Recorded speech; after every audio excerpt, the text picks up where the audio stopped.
Okay. Hey, we're Okay. live Uh, again. What's up, Yeah, we're everybody? back. Yep, we're How you back doing? for yet another Hey, Friendly Stefan, Fire man. Fridays. Hey, Martijn.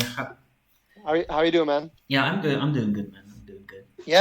It's all And you? good up in here. It's all good. It's all good and Okay. up in here. Ready for another Friendly Yeah. Fire Fridays? We've got some nice talking points, some pretty exciting As always. stuff. Yep. We got some new stuff, Uh, and we got some new stuff. We got we some winning stuff. we got some, Uh, and we got some fun stuff, right? For sure, for sure. Yeah. So let's jump right into it. Starting with some announcements. We have some announcements that we want to make, and We do. So we have an announcement regarding to the Age of Sigmar Grand Tournament.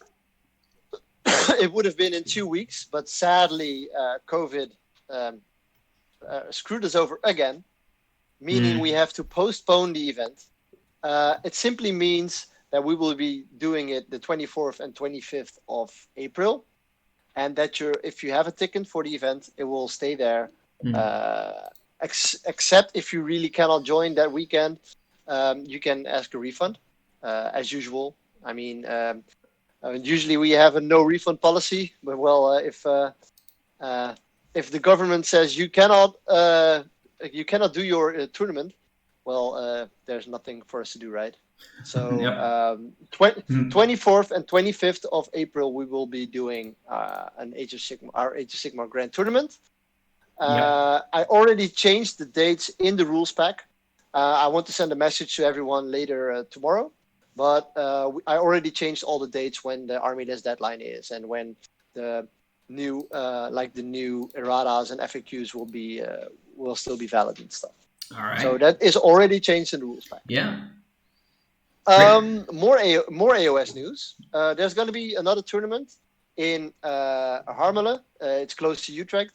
yep, Me and Tom are talking about everything. The rules pack will be quite the same as ours because it's going to be under the Alliance Open flag, and tickets will be online soon.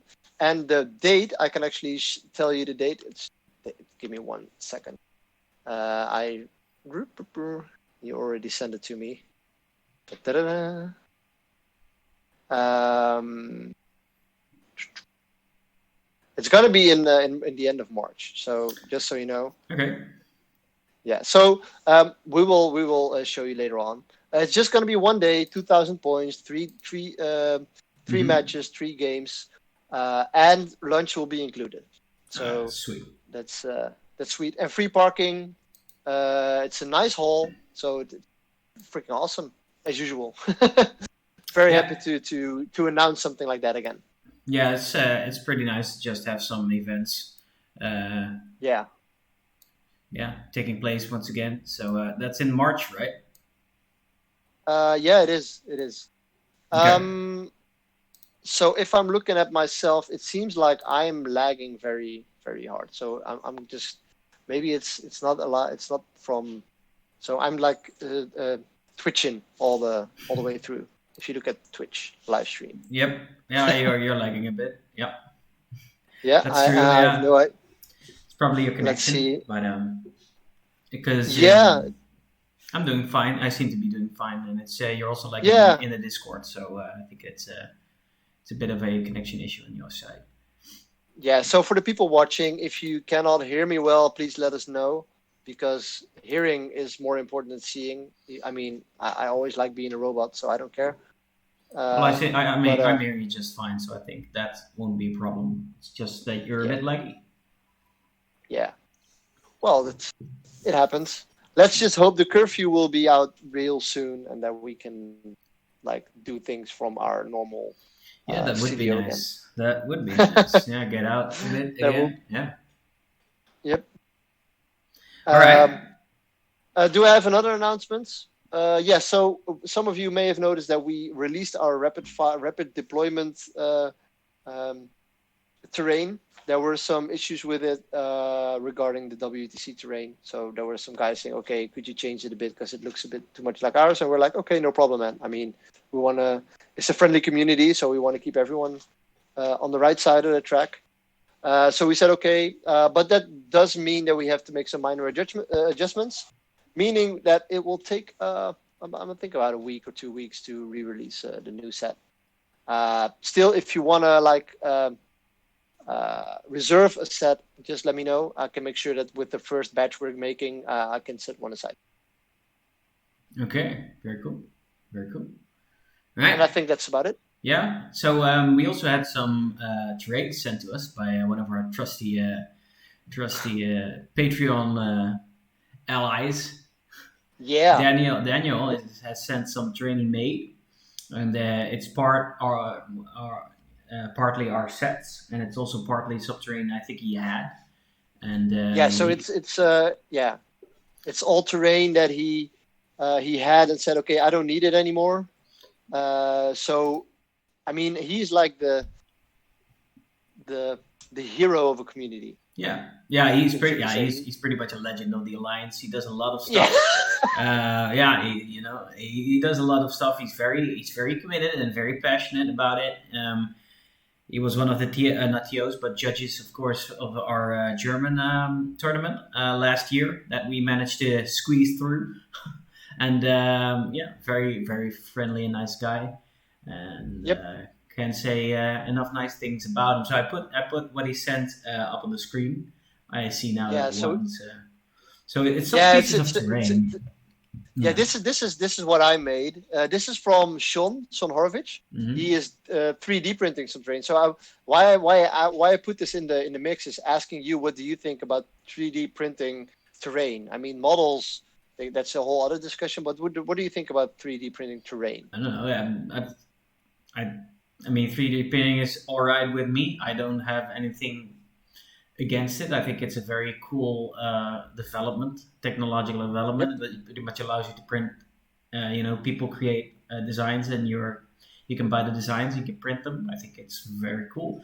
But I do find is that I don't know if that's like a design thing or a printer quality thing, but some prints are kind of like very rough when they come out, and that's more of an issue with models than it is for terrain, because for terrain it's not really a big issue if it's a bit rough around the edges, because it's meant indeed.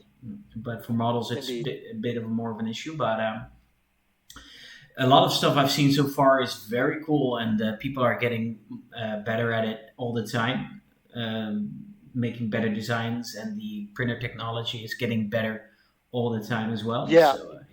And printers getting cheaper. I mean, the SLH printers with the resin, they were like thousands of euros, and now they're good enough and cheap enough to say, okay, I'm going to use it at my home at a well-ventilated place to set up a resin printer. And I think that's even good enough for models. When it comes to terrain, what I notice is that if you do it, if you're looking at it for fantasy, it's perfect. I mean, you can easily make like more of a hill type of thing with for fantasy than for 40k. I mean, for 40k, you really need that ruined structures, And if you want to make a high structure, you usually want to have a lot of support and stuff if you want to 3D print it. And I think that MDF is still better for 40k. For fantasy, it actually is very, very good, I think. So Sean is actually working on a lot of fantasy terrain right now. I've seen him paint some 9th Age as well. So he's getting into 9th Age as well. The picture you see now is from Thunder Terrain. And he actually is making his own terrain and stuff to sell. And you see some stuff from us as well. So I think if you look at terrain, if you look at these pictures, you can see a whole lot of different approaches on terrain. Yeah. Which makes building terrain so awesome. Yeah, the pictures look pretty cool. Is that some of the pictures are turned sideways, so you can see us go create an X as well. Is the building that just came around the painted house? That's from Michel. From Michel. He painted it. Okay. Speaking of Michel, we've got Michel in the chat. So hey, Michel, thanks for that. And we've got Len. And Len's also in the chat. So hey guys, hope you guys are doing well. And welcome to the show, man. So, but is Yeah. that 3D printed as well? You have to ask Michelle. I think that's an actual model. And we've From got Mother the Theresia in the chat. So yeah, we've it's got getting it's getting crowded. yeah, it's getting crowded. Right. So Michelle, please just show us in the chat on how you did the painting, because it's beautifully painted. It's a €70 resin model. I mean, that's really? Yeah. you have to put some work in it then. Okay.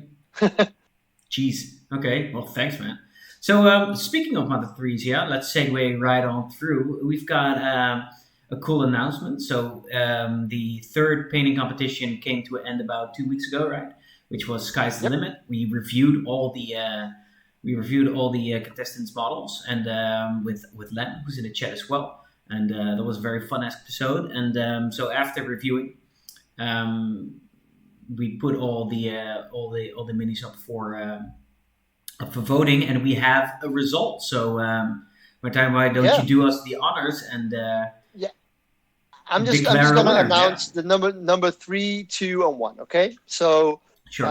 We're going to go for number 3 first, of course. Mm-hmm. And he's actually in the chat right now, because number 3 was the Norse Sphinx Mind Stealer. So that was the Sphinx stuff, the one that looks like a Sphinx. So she came in with quite a lot of votes. We almost had 50 votes. And I think she had about more than 10. So that's actually so she had a fair amount of votes. I think she had 8. Sorry, she got 8 votes, which is quite a lot. And then on the second place, we have the hero in chat, which is Michel Jacobs Gloomspite Gits Mangler Squigs. Yeah, that was a great model. Great page job. Yeah, that was a very great model. So congratulations on becoming second, Michel. And number 1 is also in chat, which is Mother Theresia's Adeptus Custodes Caladius Graph Tank. That's a whole mouthful. Hey. So congratulations, Mother Theresia, on winning our painting competition. Yeah, congratulations to you, my friend. Yeah, congratulations on winning. I think it was a great model. I don't know if you brought your friends along to do the voting, but it actually worked. If it does. We will be providing you with one, like what's it called, brush holder. I actually got it right here, because I have one myself. This one is falling apart though. So yours will be better. Yours will be better. This one will be coming your way.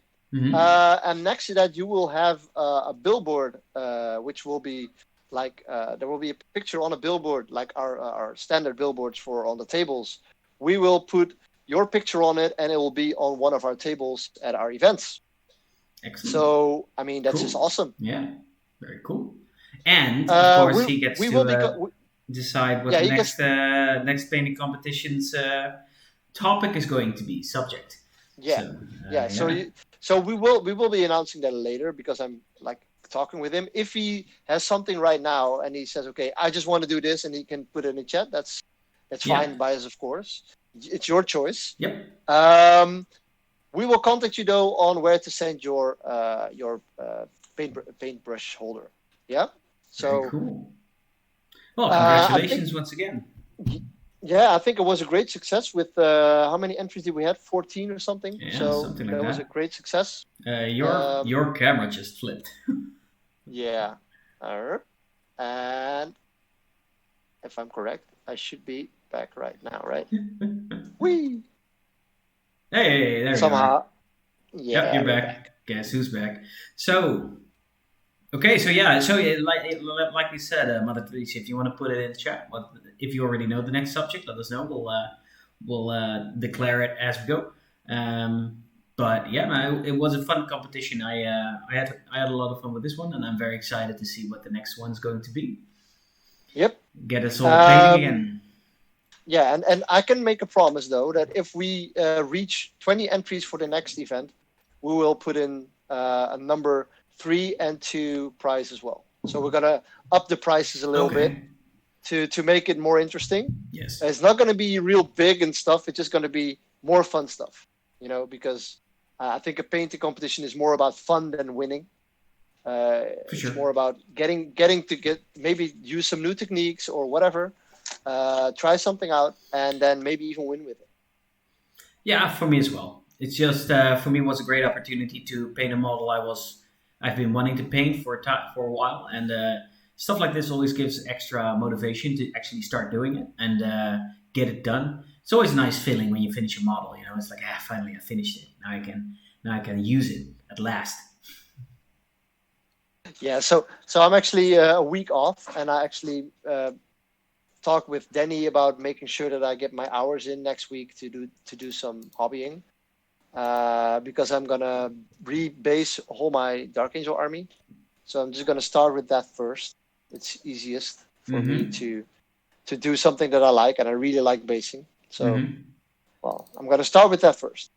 Um, okay, okay. He actually has his competition category, and I would like to choose melee, just like so. So you just melee is actually very good.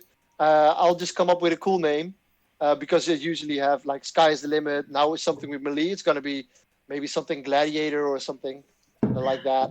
We're gonna make an awesome thing out of it. I really like your category. Melee is actually very good. Yeah, so close combat, anything that So requires you driving you closer so you can hit them with your sword. yeah, drive me closer Drive me closer. with my That should sword. be the name of the.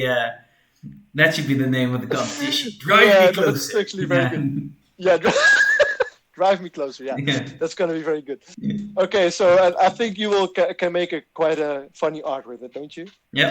So we're gonna make something cool out of it. Well, Mother Teresa, Sure. thank you for the category. We're gonna make a cool one out. For sure, man. Let's get it. Let's I'm for get the sure. party started. Yeah. Yeah. Okay. The next deadline we already set for the next painting competition as well. It will be in April, and it will be April 23rd. So you have 2 months. 2 months from now, even a little bit more, for your next painting competition. Yep. Yeah. So that I should be enough time. I can already see one of those, the corn, the big ones, with the riding tank with the Oh yeah. with the cleaver. Yeah. Drive me closer. I want to hit them with my axe. Yeah. Yeah. Screw my other overpowered guns. I just want to kill it with my chain axe. Well, you got to be honest though. You know, every time I play like Warhammer 40k or what, it always feels more satisfying to kill people in close combat than it is shooting them to death. Yeah, there's something satisfying of just putting an axe to someone's skull over shooting them with lasers from afar. Yeah. Yeah. Pew pew pew pew. But you're an orc. Yeah. I mean. We love both. We love Daka and we love chopping, but I think I'm more of a choppy guy than a Daka guy. You're more of a choppy. Yeah. Yeah. Yeah. Well, I'm a Dark Angel right now. I think I'm both as well. I mean, I think your army that also does. I think it does more shooting than it does hitting people in the face.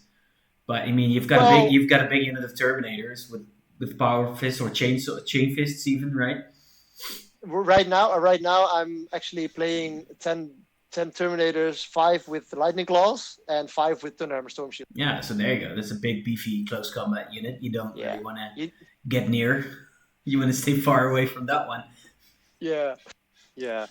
I played with it last weekend, and it was brutal. Yeah, I bet. I mean, it's not even like it's killing everything, but it just doesn't die. Well, the new Dark Angel Codex is extremely good. Yeah, so I've heard that it's really good, but I mean, it's that power creep again, man. It's back. You know, every new codex is going to be probably more powerful than the last. Although there does tend to be like the usual losers, like for orcs, for example. Yeah. I've never felt like in my entire time of playing orcs that orcs have been insanely powerful. Like it feels like Space Marines are maybe not insanely, but they are very strong. And I never feel like, this is not me complaining, by the way, this is just an observation. But I never felt like orcs were like as strong as Space Marines are right now. Yeah. So what I actually heard is that all the new 9th edition codexes were actually written at the same time. Yeah. But they just release it one at a time. So that would actually mean that all, like, everything should be the same power, should have the same power creep. Yeah. Like everything, maybe there's a creep in everything. That's okay. But if everything has the same level of power creep, that in the end, if all the codices are out, everything is the same. Well, let's hope so. If that would happen, Stefan, I think that would be the holy grail of 40k, right? If everything has a little bit of a power creep, but in the end, everything is the same level. Yeah. Well, I've heard an interesting argument that so everybody always says it would be ideal if every army was essentially equally powerful, but in different ways, so to say, right? So every army does different stuff, but on a general power scale, it's about the same. That would be the ideal situation, because then you would have the most balanced games. However, without a power creep, I think it would probably grow stale as well, because if nothing ever changes or needs to change because it's already very well balanced, then it might grow a little boring in the long run. So a good argument for power creep would be that it forces things to change. So one thing gets stronger, and so that in the end something else needs to. So all the other things need to get stronger as well. And so you get this. You have this constant. Updating and changing of situations and rules, which keeps it interesting. But it should be. Sometimes it's very extreme. It's extreme, yeah. Yeah. Don't you think that with the release of their mission structure they have now, you can easily just say, I'm just gonna I'm gonna write new missions, and that makes the game less stale, as you mentioned. To say, okay, I'm gonna get a huge variety in my missions, so that when I release my grand tournament pack 2021 or 22 or whatever, that actually changes the game and makes other armies more useful, and then maybe not even another codex, but I have to rebuild my army in a way to make me viable for those missions. Yeah, I mean, you can do it basically two separate ways. Like you said, you can either change the way you win the game, or you could change the armies. Yeah. So those are the two ways you can go about it. I mean, that's also a cool way. So you change the parameters of victory every now and again. So that all of a sudden, for example, last edition was very much about killing your opponent.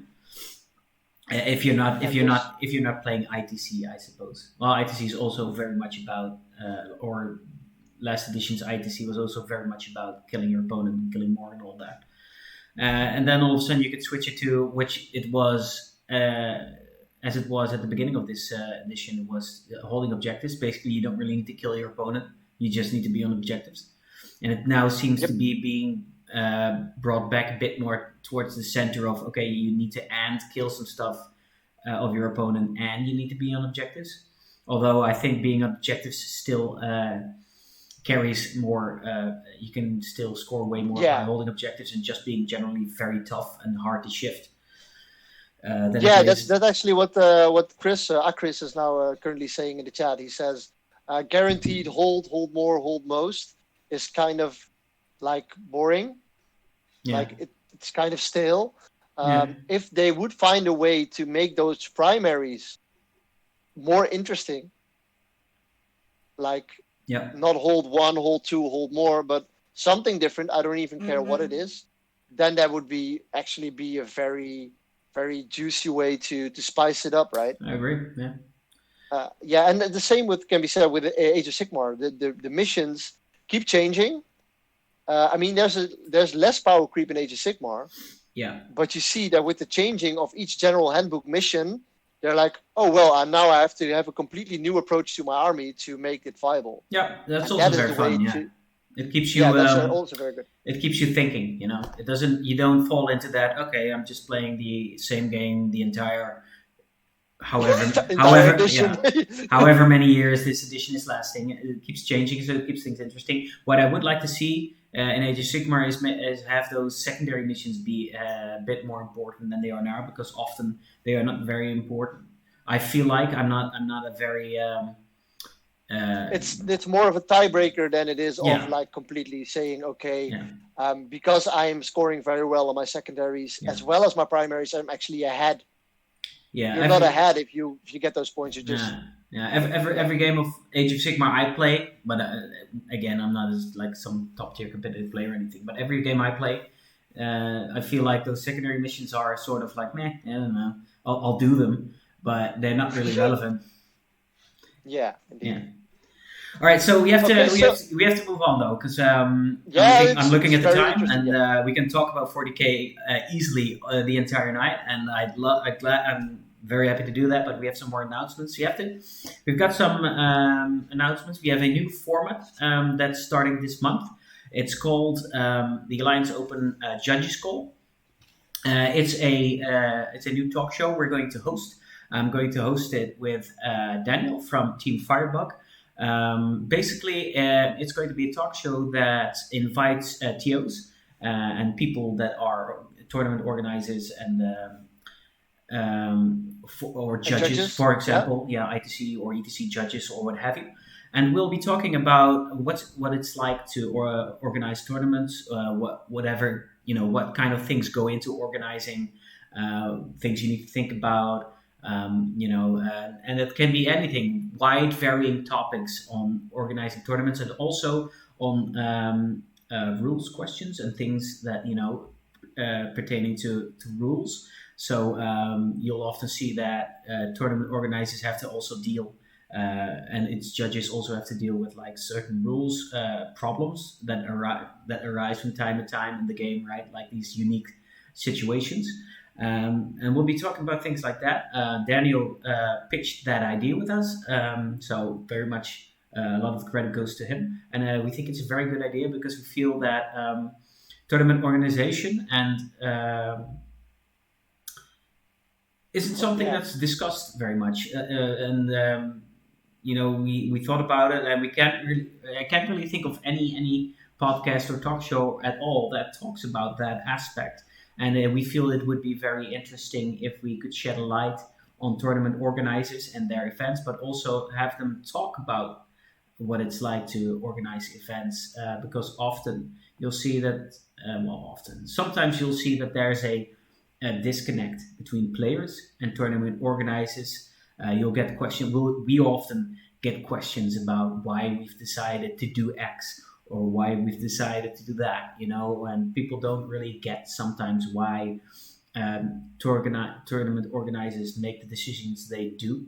And we feel like it could be quite valuable if we show a light on those subjects and decisions to kind of indeed. close the gap between tournament attendees and tournament organizers, just to create a bit more understanding, and in general, like I said, give people an idea of what it's like to have to do Yeah, and organizing. one thing that I really like about this setup is that when you um, ninth edition is actually a very solid edition when it comes to game like gimmickness. There's not a lot of tricks you can pull, but still, there's every day there are questions in the ITC tournaments Facebook group. There's like, well, I haven't even considered that, and now we really have to look at raw versus rye.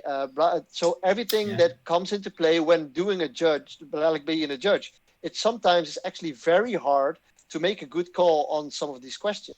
Yes. And I've been in situations. Last year in Bremen, there was a situation where we simply had to say, you have to roll a dice. And as a judge, that feels like failing, which is not failing, but they didn't do the right procedure to make a good judge call and say, okay, I cannot make this decision. You have to make it. They both could not agree. Okay, let's roll a 4-up.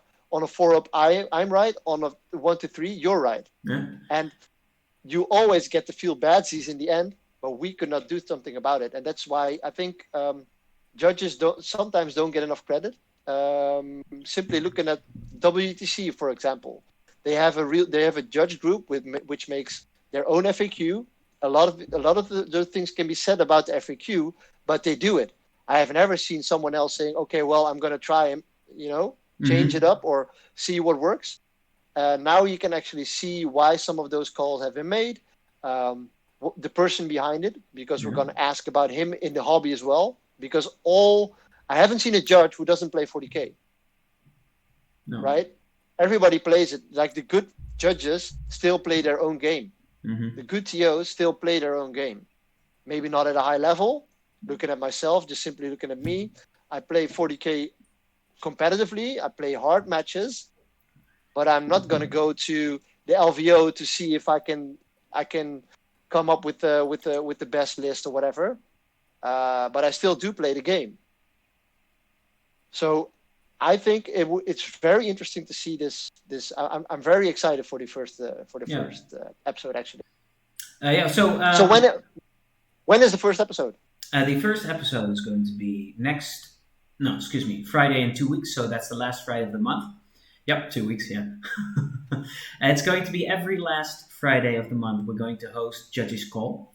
So you can count on every last Friday.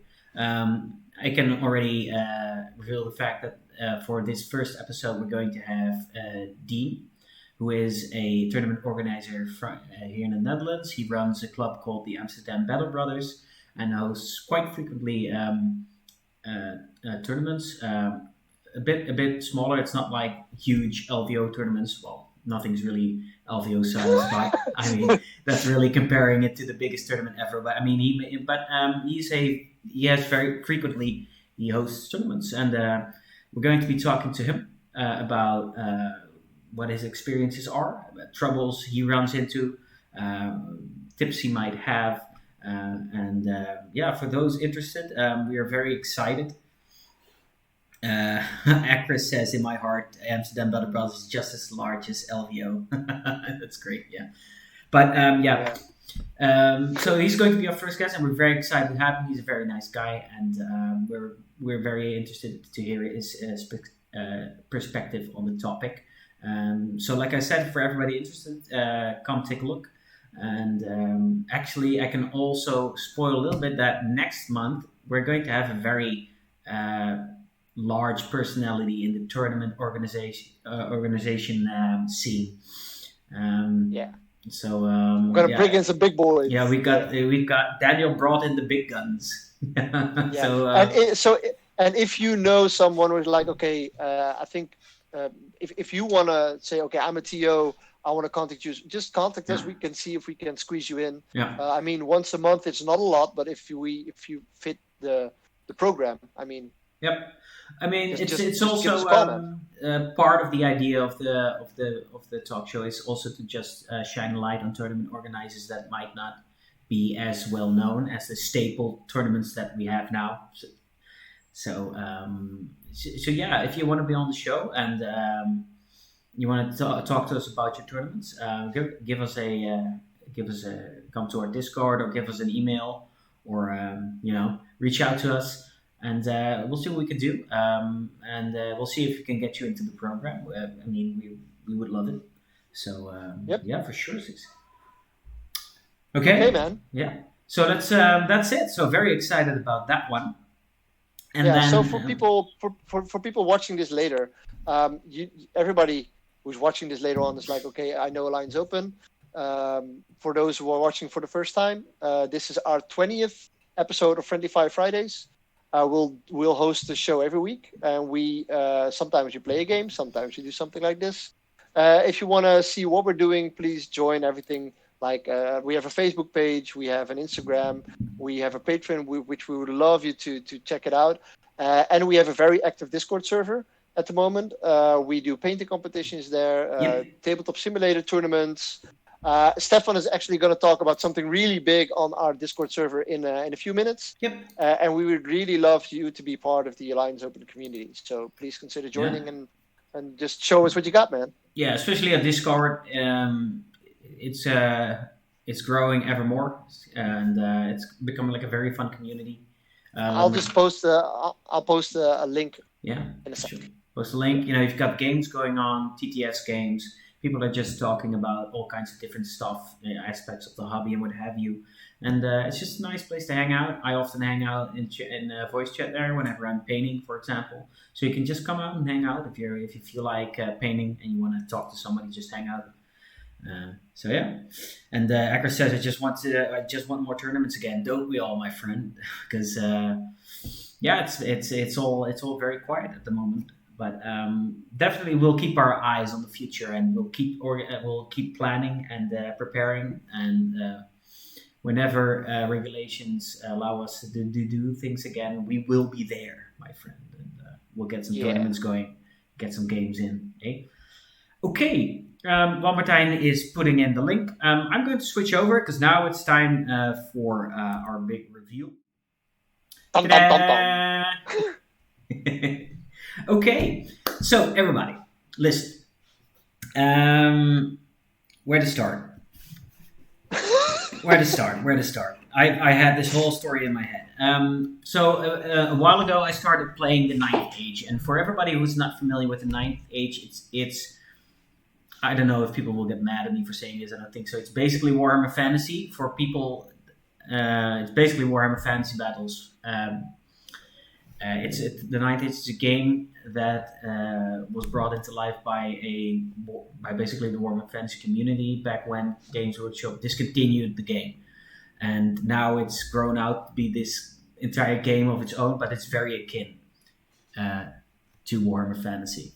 And back in the day, my roots actually lie in Warhammer Fantasy Battles. I played Orcs and Goblins. I had a blast. It's one of the greatest childhood memories. Going to the club, the same club actually you went to as well, here in Dordrecht. And I had a blast, man. And that's actually the game that got me introduced to Warhammer. And I've picked up the Ninth Age now. It's a great game. I love it. I fell in love with it immediately. I'm back to painting fantasy high elves, which are called highborn elves. I've played some games with some friends in my vicinity, and it's a great, awesome game.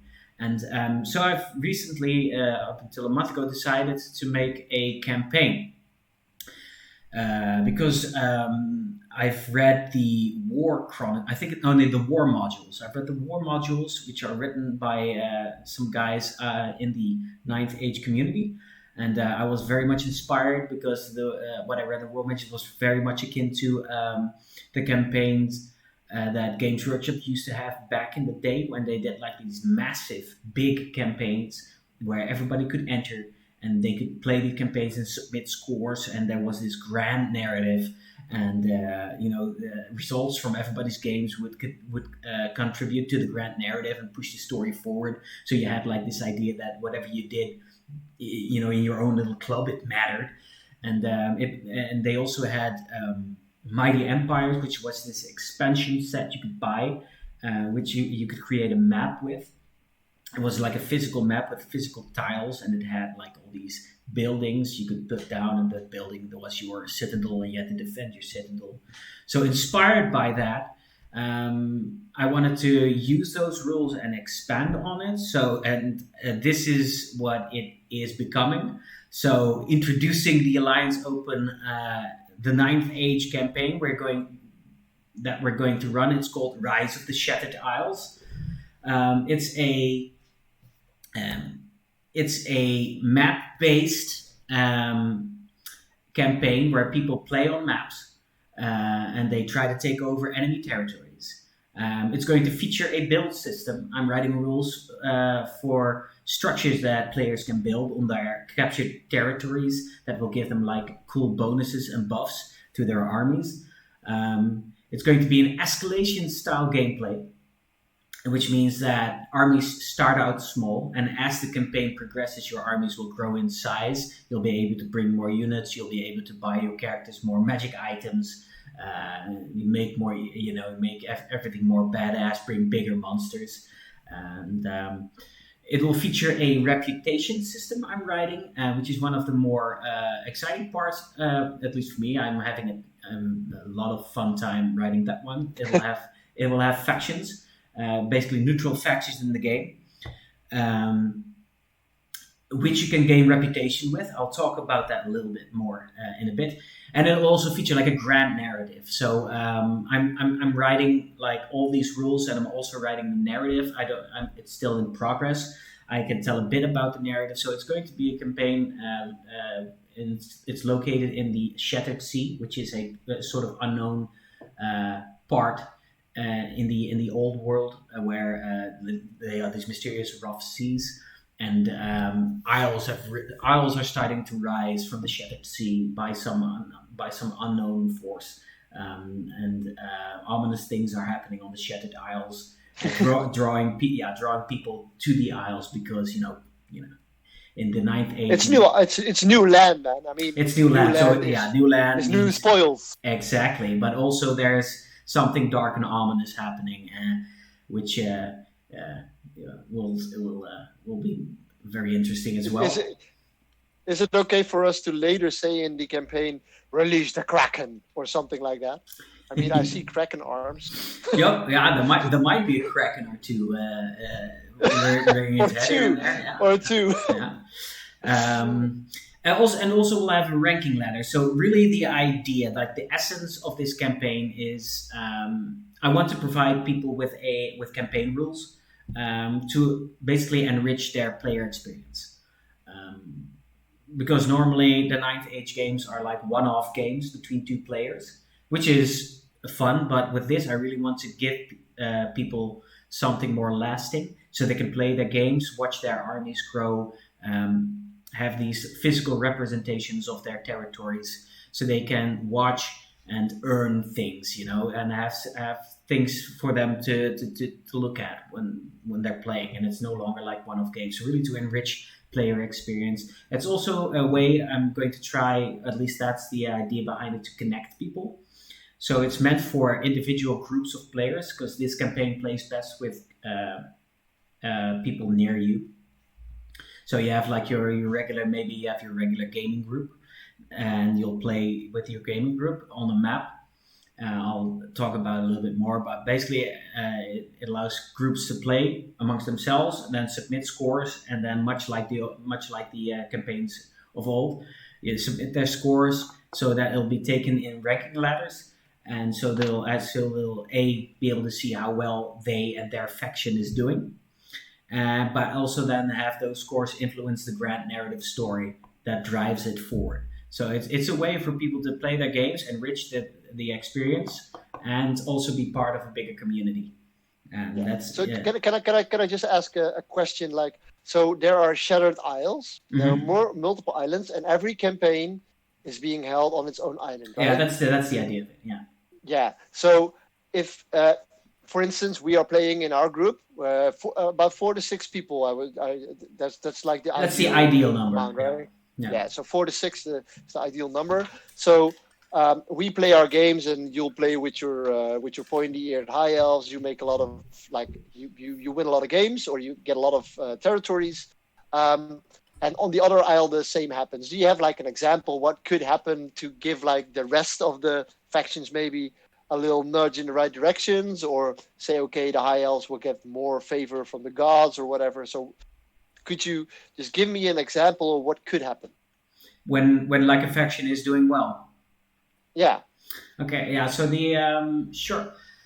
The idea is whenever a faction is doing well, they are rewarded by their gods, and that's going to have some kind of global buff for every high elf player or a highborn elf player. I'm not quite sure yet what exactly, but there's going to be just this global buff. So if you are a highborn elf player, you'll get this cool extra thing because you're being blessed by your gods, because you're doing so well in their name. So that's the idea behind that. And the other gods get angry, right? So they may be like, okay, I really have to maybe push my slaves a little bit more. Yeah, maybe. And some like that. Okay, well that sounds sweet to me, man. I mean, that sounds just epic. So, just like I said, the influence from a campaign setting like that is always great. That it's not just a small island, but it's also the rest, right? Yeah. So you are playing. So I tried to find a way to kind of allow people to play their campaigns, because it's impossible. Yeah, well, it's impossible to have like hundreds of players play on one map. Well, as it wouldn't be impossible, but the logistics of keep maintaining a map and stuff like that, it would be a lot of work. Yeah. So I tried to create a way where people could play within their groups, but still make it have sense in the greater story. Because if you're playing with your group and you never see any of the other players around the world or what have you that are playing as well, that might not make a lot of sense. So playing on these isles, these shattered isles, if you will, I try to have it make more sense. So actually, here I have an example of one of the isles. So one of the things we really want to do is facilitate the way, basically make it easy for people to play the campaign. So we'll support them by, for example, provide maps for them to play on. So here you see an example of a map I made. It's in a program called Encarta. And it's a very cool program that allows you to create like these hexagon-based maps. And it's very useful for campaigns as these. As you can see two territories, one red, one blue. They each have their own color, so you can see which territory belongs to who. So it's a very cool and cinematic, but very practical way of upkeeping the scores and upkeeping the map. And if people want help in things like that, we'll be perfectly willing to provide that help for them. I'm currently busy in making like these custom maps for 2 players, for 3 players, 4 players, up to 6. I'm working on that. So if people are like, hey, I want to play this campaign, but I kind of don't know how to make the map, or maybe I don't have the time to put all the effort into it, you can always put the effort in. Yeah, you can always contact us, and we can easily provide you with a map. I will even be willing to help you, keep the map updated. You can join our Discord. If you do, you can basically submit your group and yourself.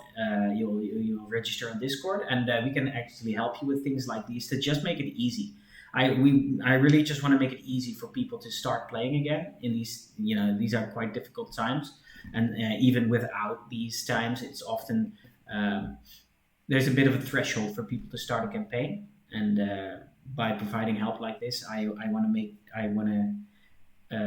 make it. Yeah, just give them a little nudge in the right direction, right? Yeah, exactly. And plus, I really love making maps like this. You can put the individual trees and mountains and stuff. I can lose myself hours in making these cool ass maps. This gets my D&D blood flowing as well. Exactly. I want to play Cabrera. Yeah. So here you have an idea of. I posted an idea of what it's like here to attack another player. So in the top picture, you can see like 2 generals. So you can actually have these little avatars of your army generals. Moving around the map. So here, like the red orc general is attacking a blue territory. So the blue human is defending it. So that would probably be like the orcs and goblins versus Sons of Sunstal, as the empire is called in the 9th Age. And in the bottom picture, you can see like the orc has beaten the human player and kicked him out of the territory, and now it's his. So and then there's going to be scoring. So there are going to be these 4 seasons called the Seasons of War. Basically, the campaign is meant to go on for a year. But ideally, I want to keep this campaign going for as long as people are willing to play it. And the utmost dream is that a lot of people in different countries are playing this thing on a yearly basis. But for now, let's keep it for a year. And there are going to be 4 seasons called the Seasons of War, like I said. And each season is going to be 4 months. And every 4 months, scores are going to be updated. 3 months, excuse me. So, and every 3 months, scores are going to be updated. So, they're going to be leaderboards. I'm working together with Peter, and he's got a guy, and the Alliance Open has a scoring website that we use for our tournaments. And I'm kind of working with Peter to see what the options are for creating leaderboards where people can just go online. So they play for 3 weeks, and then yeah, they play for a season. Is what I'm trying to say. They play for a season. Scores are being updated on the leaderboards. People can go online and see, what the scores are, how well they're doing, how well all the factions are doing, and then we go on to the next season of war. And every season's also going to have its seasonal effects, which I'm writing as well.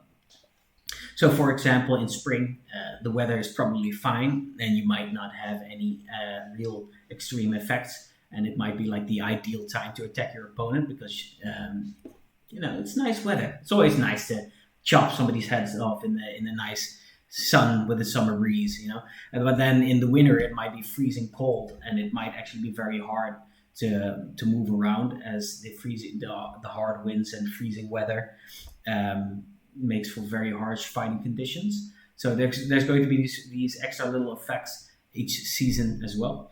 And then at the end of the year, it's going to be final scorings and stuff like that. And then the story moves forward.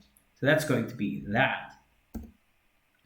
So I'm going to. So Acris is actually saying something like this for 40k with Crusade, etc. I would be really into.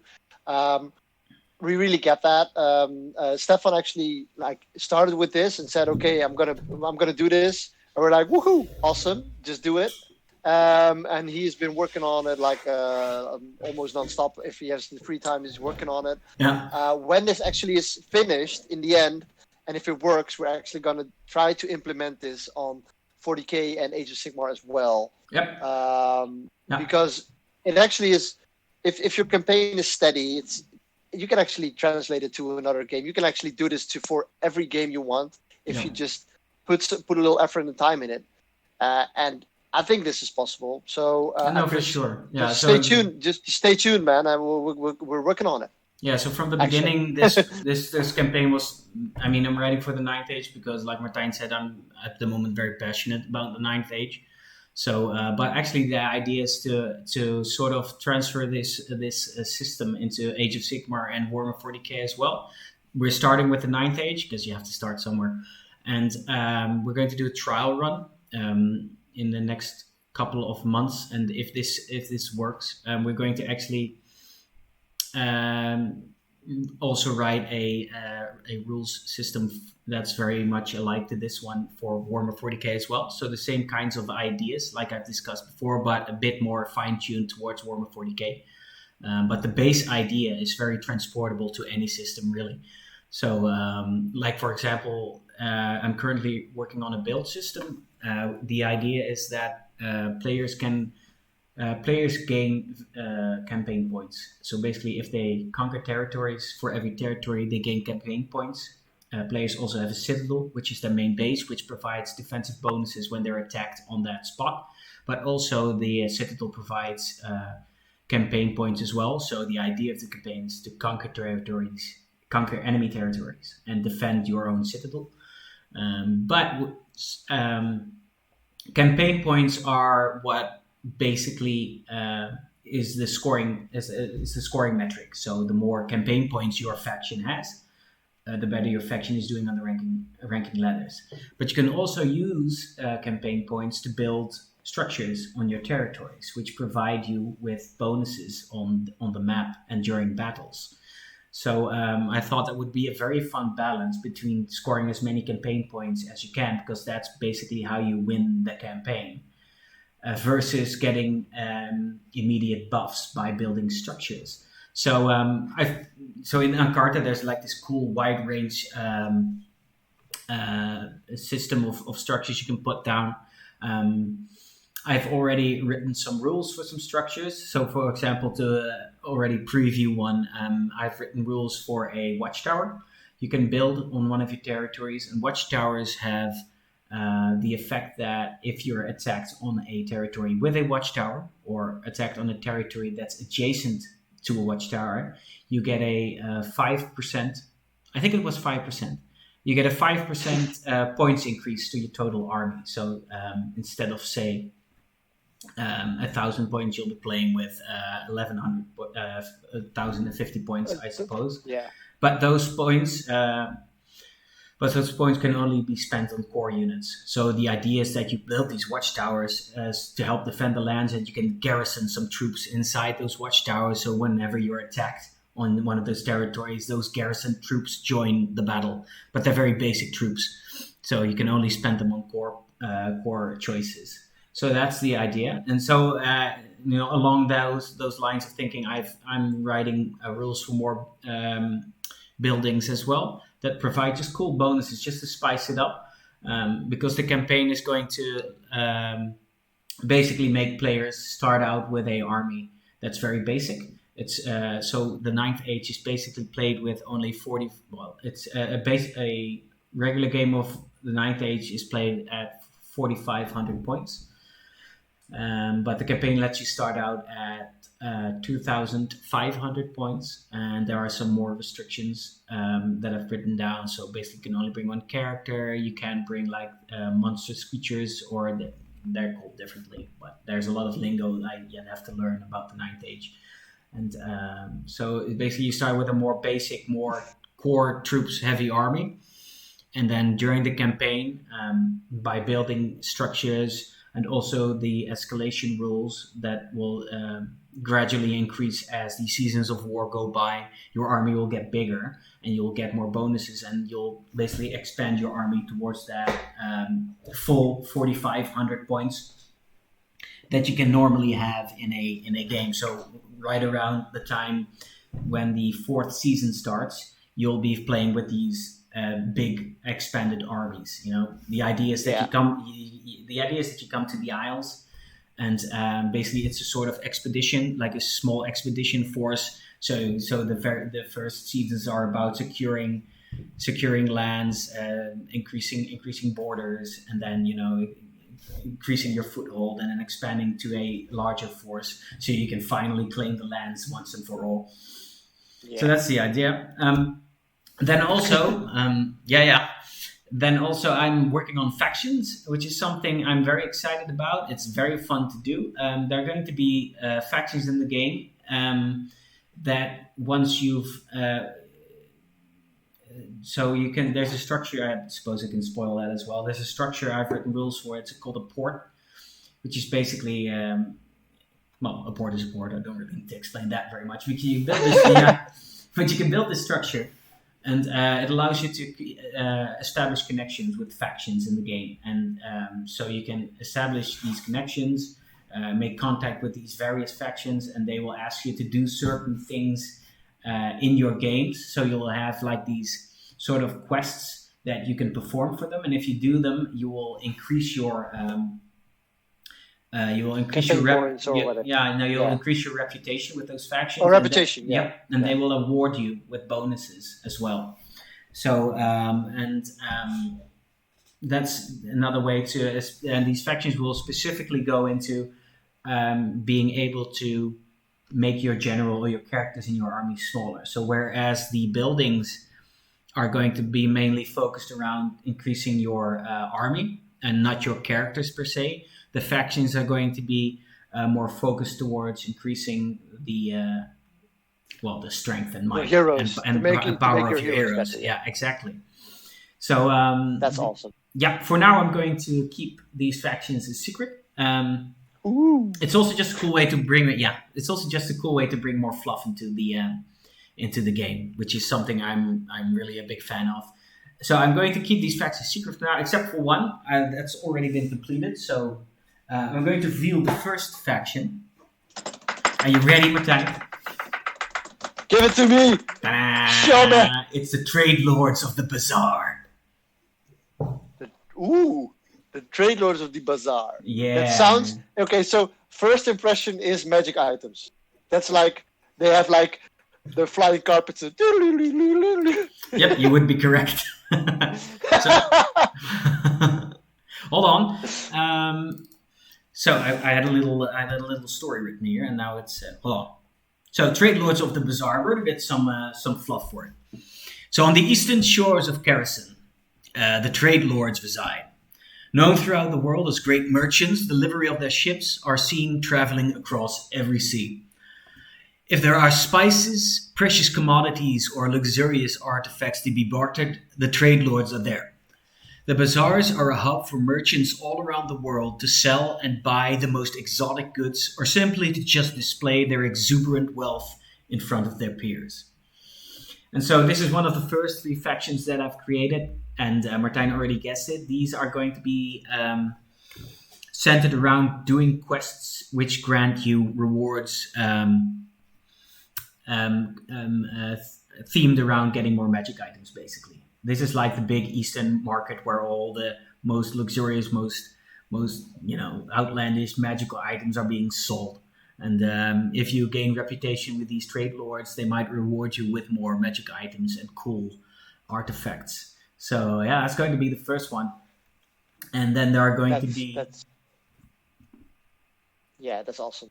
I'm just gonna... So did you make this logo yourself, or is it something... Yeah. No, but usually what I'll do is I'll find inspiration on existing things and then I'll just modify it. So this is awesome. These are parts of logos. Let's keep it at that. Just take a little some here, little some. Yeah, exactly.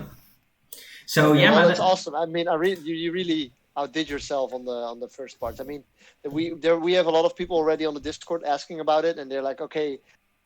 I want to play, yeah, of course, but we want to lay down the groundwork for them first, so they know what's going to happen, and then let's see. If you want to be among the first people to say, okay, I want to help you guys try it out, just contact us through Discord.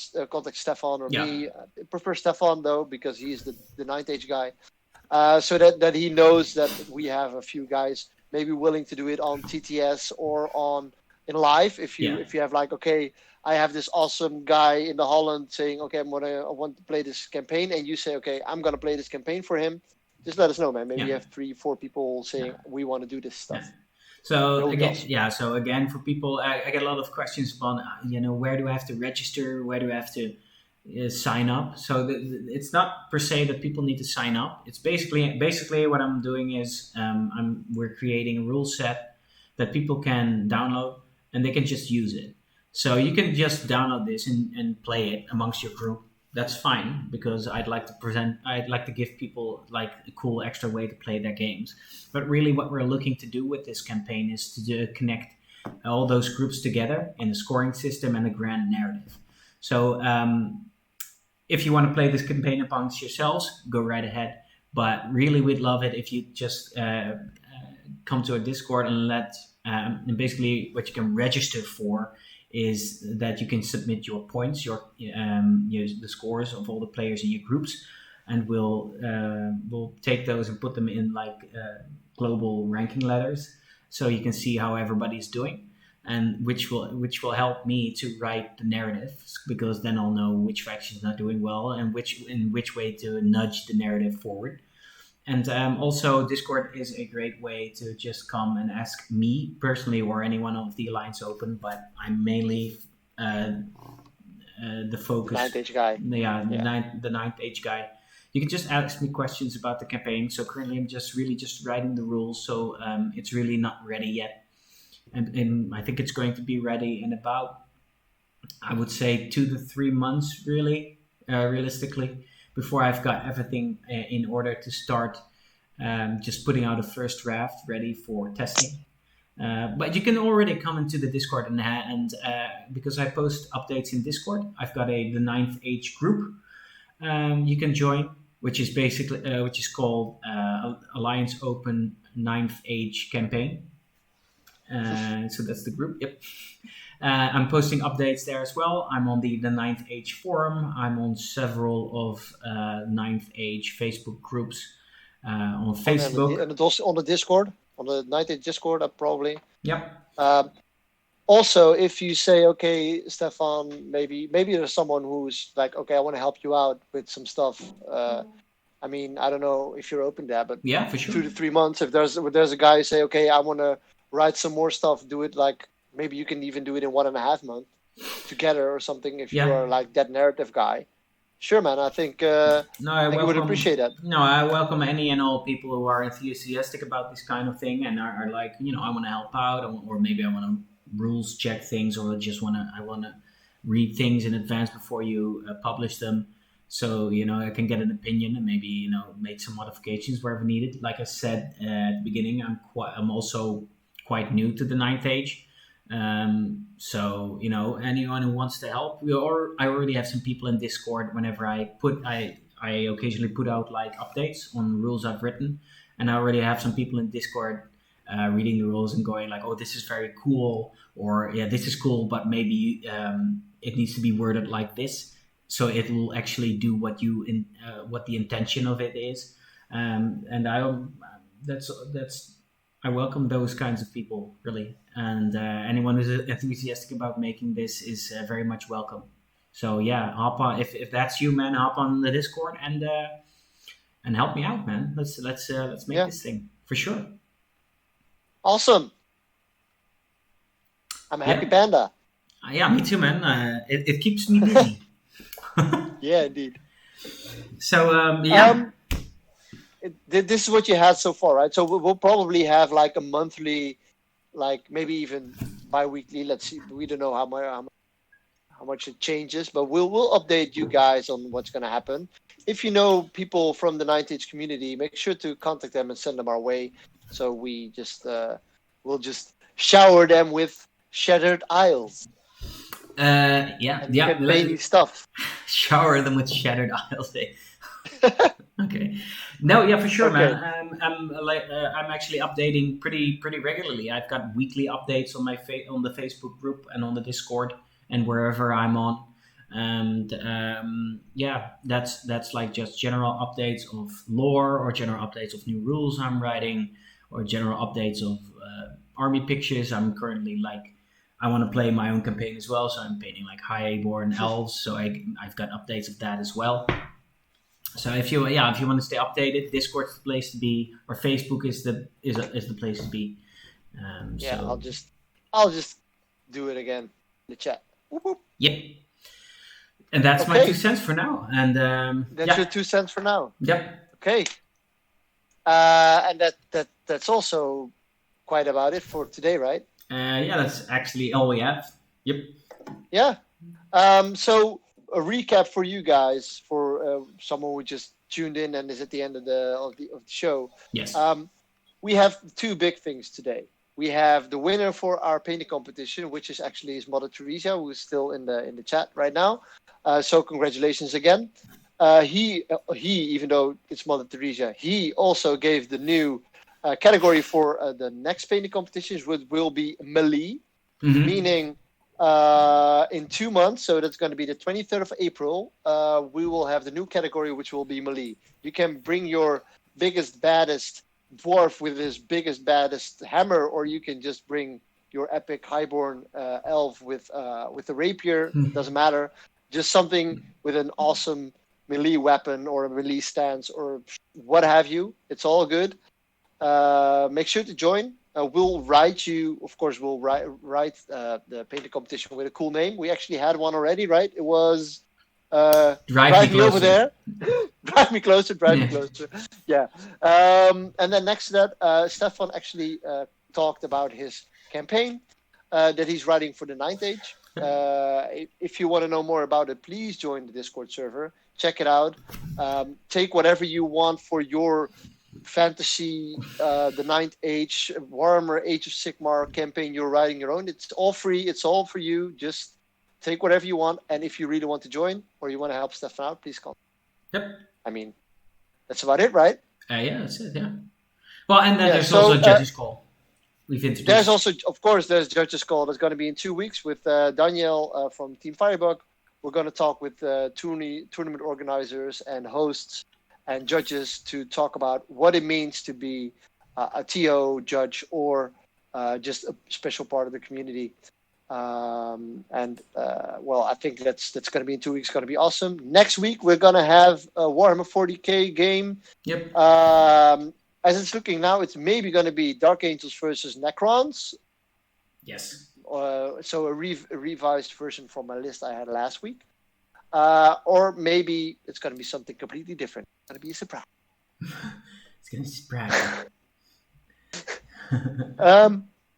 Anything else you wanna? So what you gonna do this weekend? Are you gonna play some hobby, or you gonna have to work, or? Well, this is a free weekend of mine. Tomorrow I've got a friend coming in. I haven't seen him in a while, so I'm excited about that. And I've got Sunday is Valentine, so I'm spending. Thank you for reminding me, though. Yeah, everybody, Sunday's Valentine. And, yes. So remember to get some chocolates, get a flower, and appreciate. Everybody just gets out of chat. Everybody leaves the chat real soon. Yeah. Really quick to have 5 minutes to get their roses. Yeah. Actually, so very sweet. So Kirsten, my girlfriend, she I apparently been talking about oatmeal cookies a lot. So everybody hates oatmeal cookies, but I love oatmeal cookies. And apparently I've been talking a lot about them lately. And she actually went out yesterday. I had to work yesterday, and usually she goes out to her parents to eat dinner over there. But she actually baked me a bunch of oatmeal cookies for Valentine's. So when I came back, I had like this big box of freshly baked oatmeal cookies. So so sweet. Yeah. So awesome, man. But yeah, so Sunday I'm going to spend the day with her, and probably going to do some painting in between, some hobbying, and I'll call that a weekend. I'll call that a great weekend.